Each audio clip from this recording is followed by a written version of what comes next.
चलिए, बहुत बहुत स्वागत है आपका एसआर इंग्लिश क्लासेस के इस चैनल में। पिछले वीडियो में हम लोग टेंस के बारे में थोड़ा सा बात किए थे और आज हम आपके क्लास को आगे बढ़ा रहे हैं। आप इस वीडियो को देखने से पहले पिछला वीडियो को देख लीजिए। टेंस वाला सब बच्चा, आप लोगों का मेकअप हो रहा है, हम मेकअप कर रहे हैं। हम लोग पिछले क्लास बात किए थे टेंस के बारे में और आपको बताए थे कि टेंस 3 तरह का होता है। एक होता है प्रेजेंट टेंस का 4 भेद, और दूसरा टेंस का नाम है पास्ट टेंस, और पास्ट टेंस का भी होता है 4 भेद, और तीसरा टेंस का नाम है फ्यूचर टेंस, और फ्यूचर टेंस का भी होता है 4 भेद। ये पिछला चीज़ है, कुछ बैक चीज़ है, पिछला वीडियो में हम ये सब बता दिए हैं और उसी को हम थोड़ा रिवाइज कर देते हैं। और टोटल भी हम लोग किए थे कि मेन टेंस 3 होता है और प्रत्येक का 4 भेद होता है, यानी 4 तिया 12, 3 + 12, 12 3 15, टोटल टेंस हम लोगों को पढ़ना है 15। ये हम आपको पिछले क्लास में बता दिए थे। ये कुछ पिछला चीज़ है, हम आपको याद दिला रहे हैं। और इसके साथ कुछ वर्ड्स भी दिए थे आपको याद करने के लिए कि इन वर्ड्स को याद रखना है। कहीं पर आपको हिंदी में का दिख जाए, कहीं पर आपको हिंदी में के दिख जाए या हिंदी में की दिख जाए, ये का के की का अंग्रेजी आपको हमेशा लिखना है ऑफ। और दूसरा वर्ड दिए थे कि हिंदी में कौ कर कौ मिले, इस कौ कर कौ का अंग्रेजी लिखना है आपको द, और हिंदी में कहीं पर कहरसी कर की मिले, इसका अंग्रेजी आपको लिखना है दैट। ये 3 वर्ड आपको दिए थे। इसके अलावे लॉक भी दिए थे आपको कि कहीं पर हिंदी में दिख जाए, इस में का अंग्रेजी लिखना है आपको इन द। कहीं हिंदी में आपको पर दिख जाए, इस पर का अंग्रेजी लिखना है आपको ऑन द। कहीं हिंदी में लिए मिले, इसका अंग्रेजी लिखेंगे टू। कहीं हिंदी में के लिए मिले, इसका भी अंग्रेजी लिखेंगे टू। कहीं हिंदी में पास दिखे तब भी टू, कहीं हिंदी में के पास दिखे तब भी लिखेंगे टू। लिए रहे तब भी टू, के लिए रहे तब भी टू, पास रहे तब भी टू, और के पास रहे तब भी टू। ये पिछले क्लास में हम आप लोगों को बता दिए थे। चलिए अब आगे बढ़ते हैं। एक सेंटेंस देखते हैं, उसके बाद फिर हम आगे बढ़ेंगे। मैं अंग्रेजी की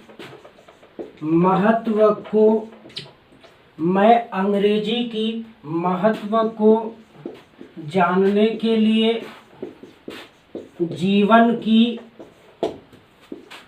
पथ पर सक्षम हो, ये बताए थे। और पिछले क्लास आपको हम एक रूल छोड़े हुए थे, आपको बताए थे कि ट्रांसलेशन करने के लिए सबसे पहले फर्स्ट को पकड़ना है एंड लास्ट को पकड़ना है। फर्स्ट क्या है मेरा, मैं है, लास्ट क्या है, हूँ है। तो सबसे पहले फर्स्ट को लेना है।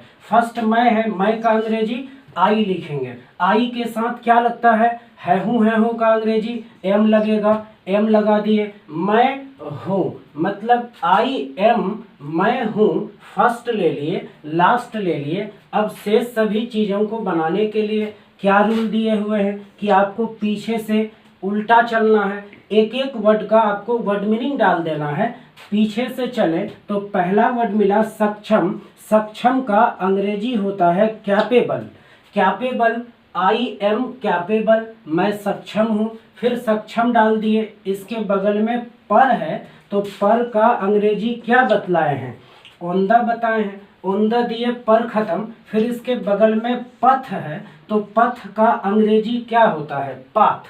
पिछले वीडियो में भी आया था ये पथ, और उसका अंग्रेजी वहाँ भी पाथ लिखे थे।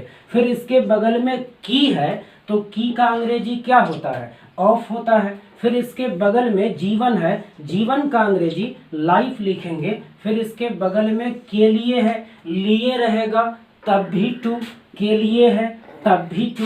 फिर इसके बगल में जानने है, जानना का अंग्रेजी नो होता है, KNOW नो मतलब जानना। फिर इसके बगल में को है तो को का अंग्रेजी क्या लिखते हैं, और द बताए हैं आपको कि को का अंग्रेजी ऑफ नहीं, द काके की का ऑफ होता है, को का द बतलाए हैं। फिर इसके बगल में महत्व है, महत्व का अंग्रेजी वैल्यू होता है, आप वैल्यू डालिए, या इम्पोर्टेंस भी होता है, इम्पोर्टेंस डालेंगे उसका भी मतलब महत्व, वैल्यू डालेंगे उसका भी मतलब महत्व होता है। इसके बगल में की का क्या देंगे, ऑफ देंगे। फिर इसके बगल में अंग्रेजी है, अंग्रेजी का अंग्रेजी क्या देंगे, इंग्लिश होता है, कुछ नहीं बचा तो लास्ट में फुल स्टॉप।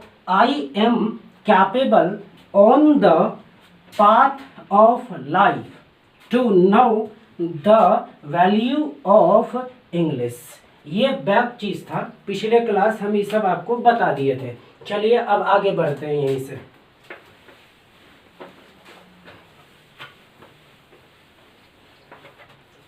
अब आपका पहला टेंस शुरू हो रहा है। हम लोग पहला टेंस का नाम है प्रेजेंट टेंस। आप लोग लिखते भी चलिए इसको, प्रेजेंट टेंस। और प्रेजेंट टेंस का हिंदी होता है वर्तमान काल। प्रेजेंट टेंस का हिंदी वर्तमान काल। ये प्रेजेंट टेंस, ये पहला टेंस है, ये पिता है, पहले पिता को पढ़ेंगे, उसके बाद फिर इसका 4 बच्चा है, एक एक करके पढ़ेंगे। हर एक टेंस का अपना अपना आइडेंटिफिकेशन होता है, हर एक टेंस का अपना अपना आइडेंटिफिकेशन होता है। ये आइडेंटिफिकेशन का हिंदी पहचान, आइडेंटिफिकेशन का हिंदी पहचान। आज के बाद हम पहचान नहीं लिखेंगे, इसके जगह पर केवल लिखेंगे आइडेंटिफिकेशन। आपको पहचानना है, पकड़ना है कि आइडेंटिफिकेशन का मतलब पहचान होता है। आज पहली क्लास है इसीलिए हम आपको बता दे रहे हैं। इसका पहचान लिखेंगे, इसका पहचान होता है वाक्य के अंत में, वाक्य के अंत में केवल है, वाक्य के अंत में केवल हैं, हूँ, हो, है, हूँ, हो अथवा, है, हूँ, हो अथवा होता है, कॉमा होती है या होते हैं। ये है इस टेंस का आइडेंटिफिकेशन। प्रेजेंट टेंस का आइडेंटिफिकेशन है लगा है तो प्रेजेंट टेंस, हूँ लगा हो तो भी प्रेजेंट टेंस हो लगा हो, या होता है, होती है, होते हैं। ये तमाम सेंटेंस हो जाता है प्रेजेंट टेंस में। ये होता, होते, होती एक पहचान, दूसरा है हो, ये दूसरा पहचान। ये आपको आइडेंटिफिकेशन याद रखना होगा इस टेंस का, ये इस टेंस का यही आइडेंटिफिकेशन है। इसके बाद हर एक टेंस का अपना अपना आइडेंटिफिकेशन है और हर एक टेंस का अपना अपना स्ट्रक्चर भी होता है, जिसको हम लोग रूल कहते हैं। स्ट्रक्चर को हम शॉर्ट में लिख रहे हैं STR, मतलब आप समझिए कि ये स्ट्रक्चर है। इस टेंस का स्ट्रक्चर है कि सबसे पहले लगता है सब्जेक्ट, सबसे पहले सब्जेक्ट लेंगे, सब्जेक्ट के बाद फिर लगता है इसमें या तो इज, या तो एम, या तो आर। ये subject plus is, am, are plus इस टेंस में लगता है कंप्लीमेंट। कंप्लीमेंट का मतलब होता है पूरक, और पूरक का मतलब हुआ पूरा करने वाला। इज, एम, आर के बाद सेंटेंस में जो हम लोग उल्टा चलते हैं, उल्टा चलने के दौरान जो आता है उसको कहते हैं कंप्लीमेंट, उसी को कहते हैं पूरक, मतलब पूरा करने वाला। आप लोग लीजिए इसको, हम मिटा रहे फिर आगे बढ़ते हैं। यह प्रेजेंट टेंस है। कुछ एग्जाम्पल देखते हैं। ये इसका बैच में आपको ईजी का फुल फॉर्म भी बताए हैं। E4 होता है एग्जाम्पल और G4 होता है ग्रेशिया। ये एक विदेशी शब्द है। ईजी इसका पूरा नाम है, पूरा फुल फॉर्म है। ई से एग्जाम्पल, जी से ग्रेशिया, और हिंदी में इसको कहते हैं उदाहरण, दिया गया उदाहरण। चलिए कुछ प्रेजेंट टेंस का कुछ वाक्य लिख रहे हैं।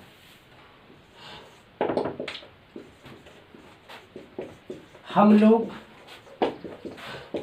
शिक्षा की महत्व पर वार्तालाप करने के लिए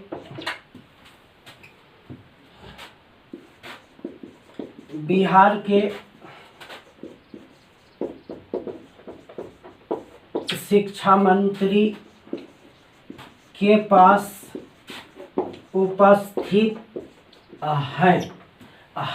अभी क्या बताएं कि जिस सेंटेंस के अंत में है हूँ लग जाए या सेंटेंस के अंत में होता है, होती है, होते हैं लग जाए तो ऐसे सेंटेंस होता है केवल प्रेजेंट टेंस। और जब केवल प्रेजेंट टेंस होगा तो प्रेजेंट टेंस को बनाने का स्ट्रक्चर है, फॉर्मूला है सब्जेक्ट प्लस या तो इज या तो एम या तो आर। ये सब्जेक्ट के बाद इज एम आर लेंगे, इज एम आर लेने के बाद फिर वही शेष सभी चीज़ों को बनाने के लिए पीछे से मूव करेंगे, उल्टा मूव करेंगे, उल्टा चलेंगे।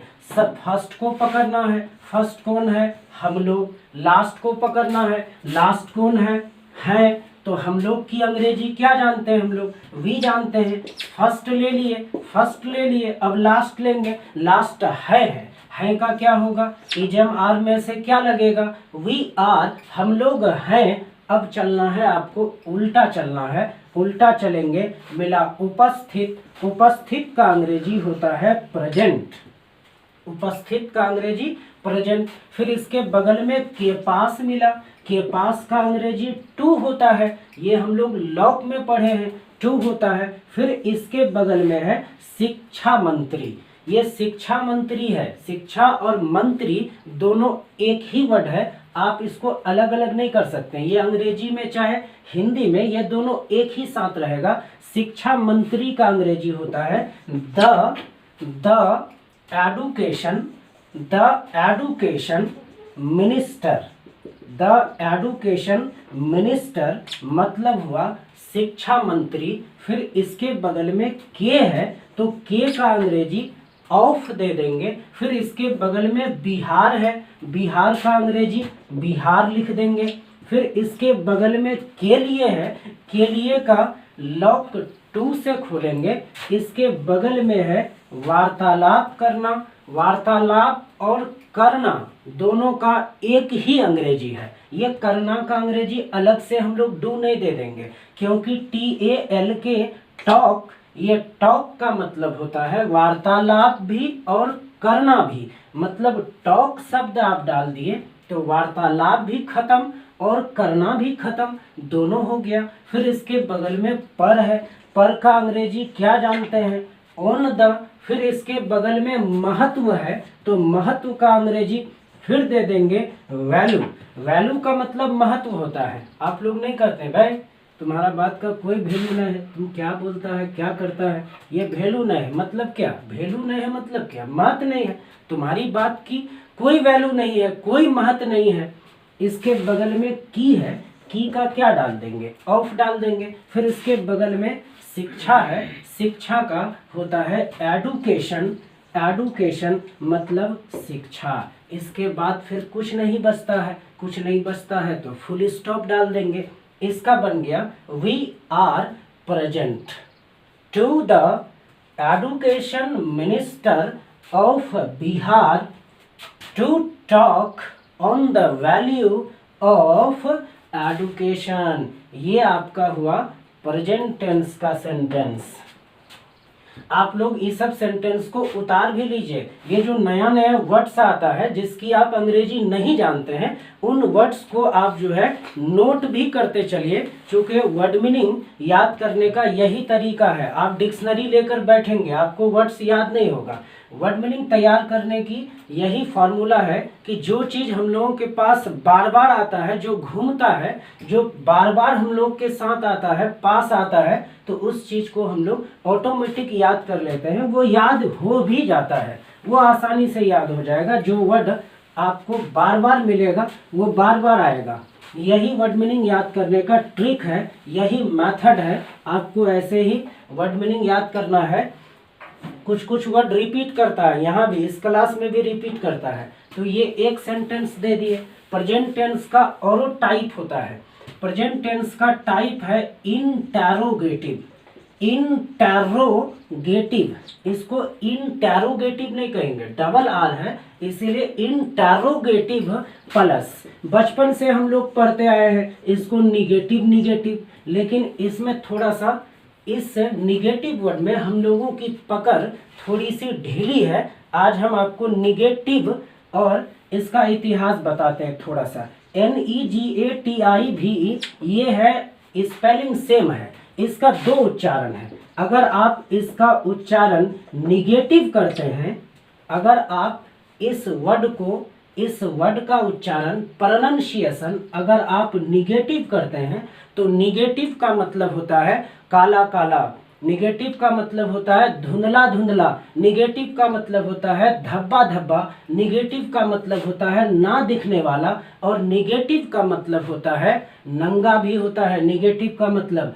अगर आप इसका उच्चारण निगेटिव करते हैं तो ये सब मीनिंग आ जाएगा। और निगेटिव का मतलब ऋणात्मक भी होता है। अगर आपके मैथ्स वाले टीचर निगेटिव बोले तो वो सही है, क्योंकि निगेटिव का मतलब माइनस है उसके पास। फिजिक्स वाले सर निगेटिव बोले तो भी चलेगा। केमिस्ट्री वाले सर निगेटिव बोले, Cl पर निगेटिव चार्ज है तो वो सही है। लेकिन अंग्रेजी में आपको निगेटिव नहीं बल्कि आपको कहना होगा नेगेटिव।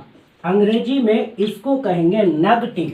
अगर निगेटिव उच्चारण करते हैं तो उसका मीनिंग बदल जाएगा। अगर आप नेगेटिव उच्चारण करते हैं तो नेगेटिव का मतलब होता है नकारात्मक, जिसमें नहीं लगा हो उसको कहते हैं नकारात्मक।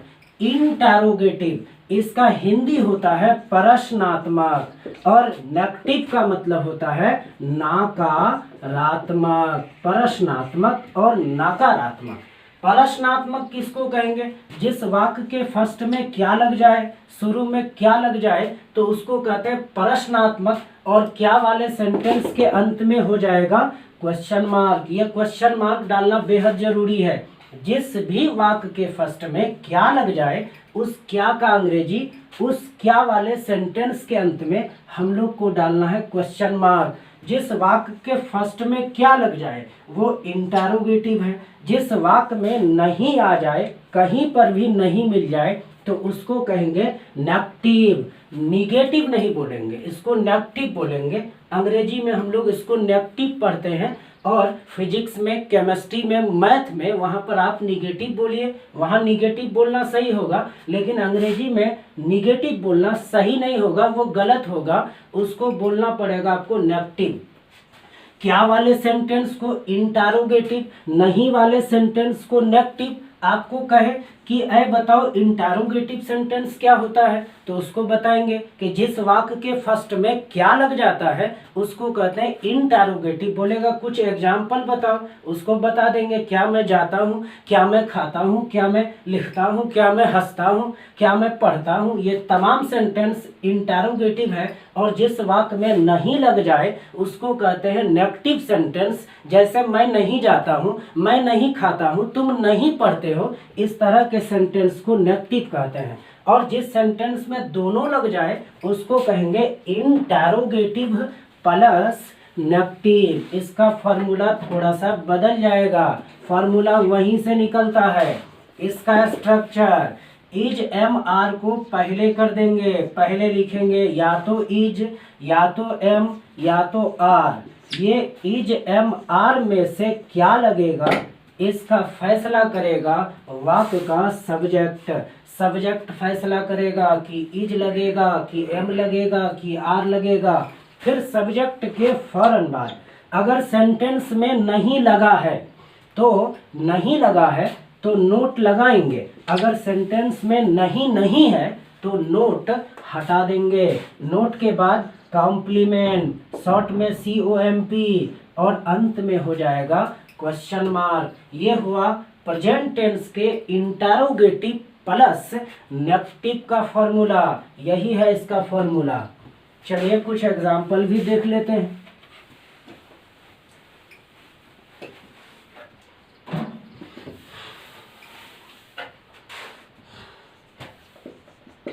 क्या मैं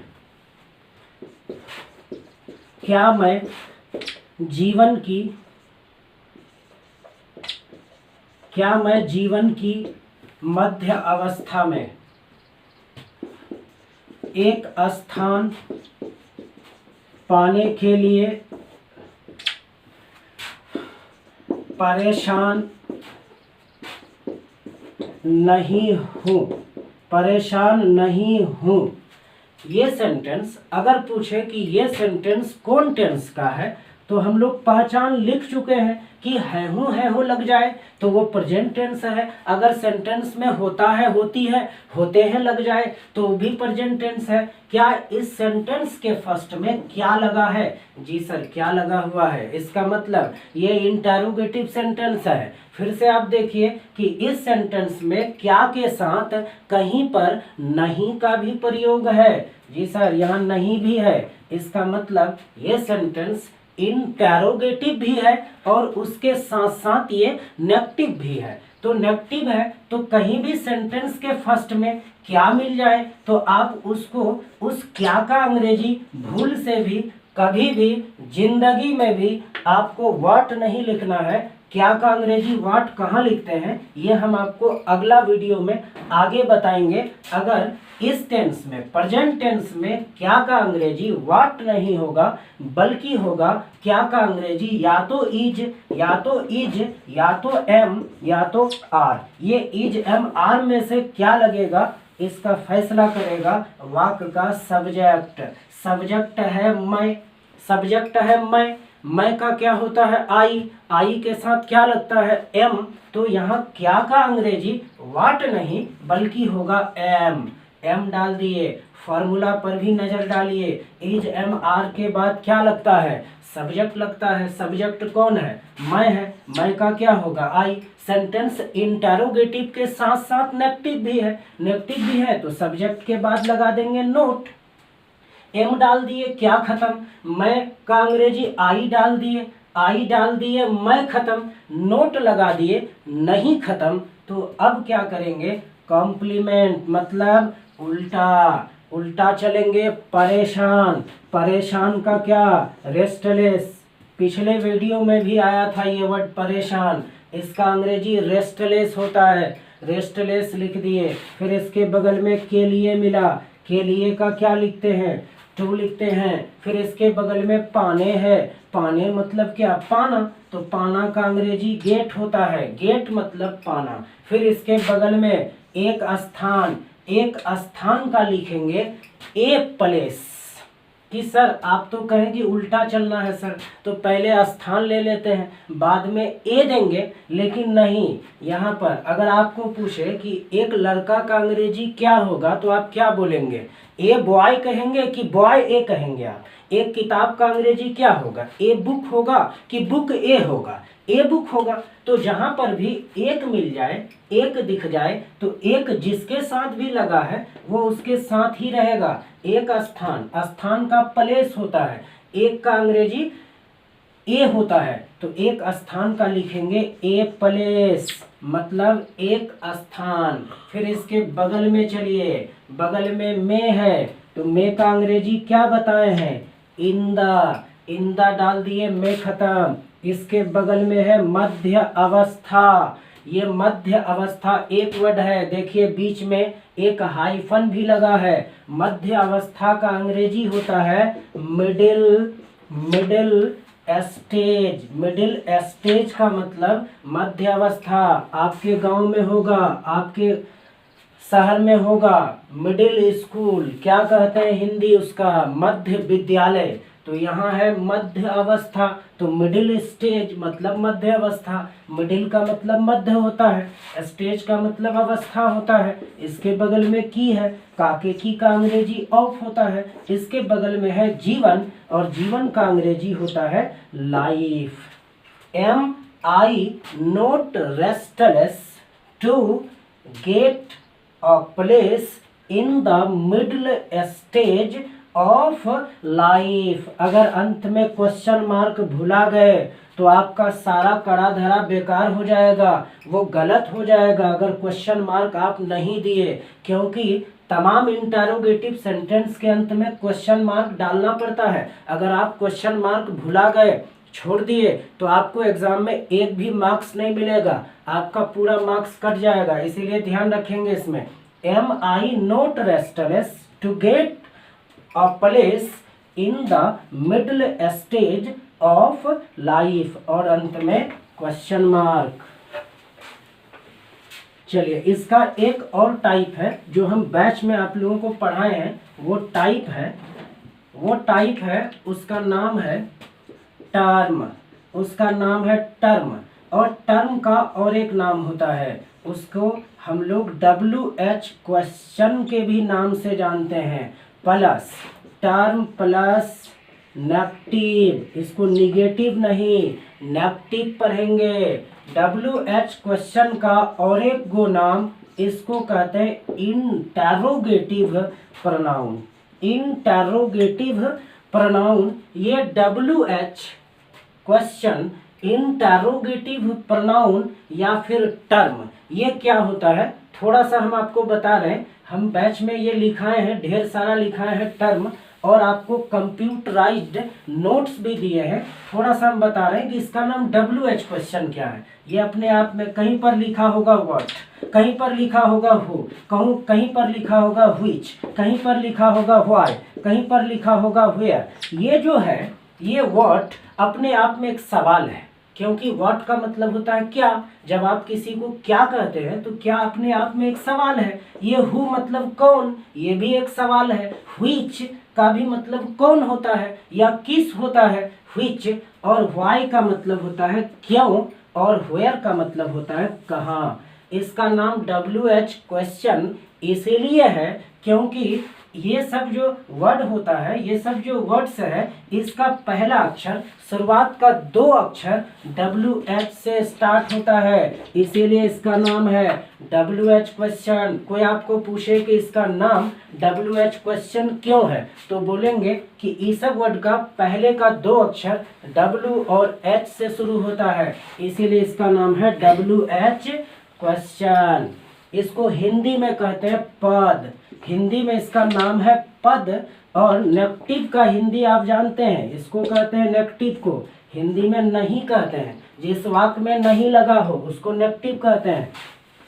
यह है टाइप, और इसका फॉर्मूला थोड़ा सा बदल जाएगा। इसका फॉर्मूला ट्रिकी है। क्या ट्रिकी है, इससे पहले जो हम लोग पढ़े तो उसका फॉर्मूला क्या था, उसका फॉर्मूला था या तो इज, या तो एम, या तो आर। अभी जो हम लोग इंटरोगेटिव प्लस नेगेटिव पढ़े तो उसका फॉर्मूला यही था, पहले इज एम आर, उसके बाद सब्जेक्ट, सब्जेक्ट के तुरंत बाद नोट, नोट के बाद फिर हम लोग कंप्लीमेंट लगा दिए थे, और अंत में लिखे थे क्वेश्चन मार्क। तो फॉर्मूला वही है सेम, केवल टर्म प्लस नेगेटिव वाला स्ट्रक्चर में इसी के पहले आपको अपने मन से लगा देना है टर्म। अपने मन से टर्म लगा देंगे, ये फॉर्मूला हो गया। और टर्म वाला कुछ एग्जाम्पल भी देख लेते हैं इस पर।